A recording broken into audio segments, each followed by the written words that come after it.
In addition to not being a philosopher, logician, theologian, gay, and a long list of other things Christian apologist William Lane Craig is not, Craig is not a constitutional scholar.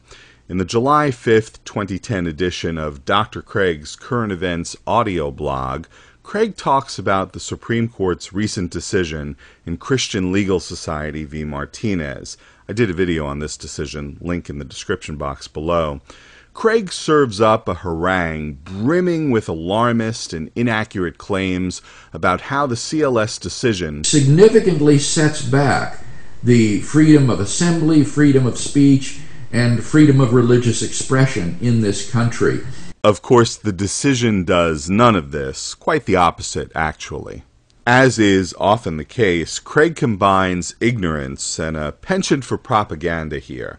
Among the ways one can know this is by Craig's frequent use of the buzzword strict constructionist, and his suggestion that the 4 dissenting justices in Christian Legal Society v. Martinez, including Antonin Scalia, are strict constructionists, and as such, just what the court and the country need more of. And this just underlines the importance, I think, of scrutinizing very carefully, not simply the proposed appointments to the court made by various presidents, but also scrutinizing the views of the presidential candidates themselves to make sure that they will really vet these candidates for the court and will appoint people who will be strict constitutional constructionists. If Craig knew what he was talking about, then he would know, for example, that Antonin Scalia unequivocally rejects the label strict constructionist.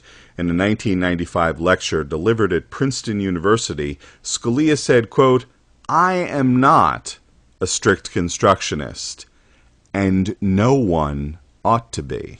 Oops. Scalia called strict constructionism a, quote, degraded form of constitutional interpretation. Oops. Scalia said, quote, "A text should not be construed strictly, and it should not be construed leniently.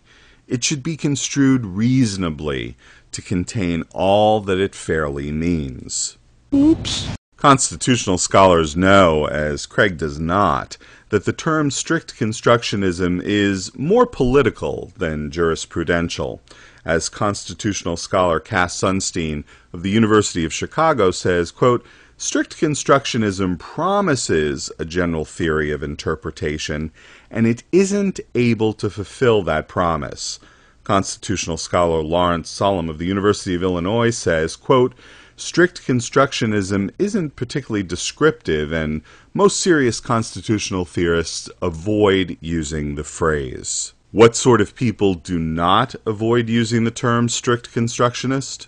I believe in strict constructionists. Craig also calls for judges to be literalists when it comes to the Constitution. Appoint people who will be strict constitutional constructionists and who will adhere to the letter of the Constitution. If judges were to heed Craig's call to constitutional literalism, the First Amendment's protection of such important rights as the freedom of assembly, the freedom of speech, and the freedom of expression of religion would not apply to the University of California's Hastings College of the Law or any other state institution, because the letter of the First Amendment makes it applicable only to the federal government.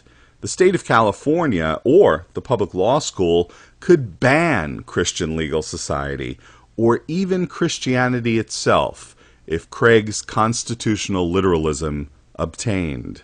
In sum, William Lane Craig doesn't know what he's talking about here. He's not a constitutional scholar. He's just making stuff up as he goes along.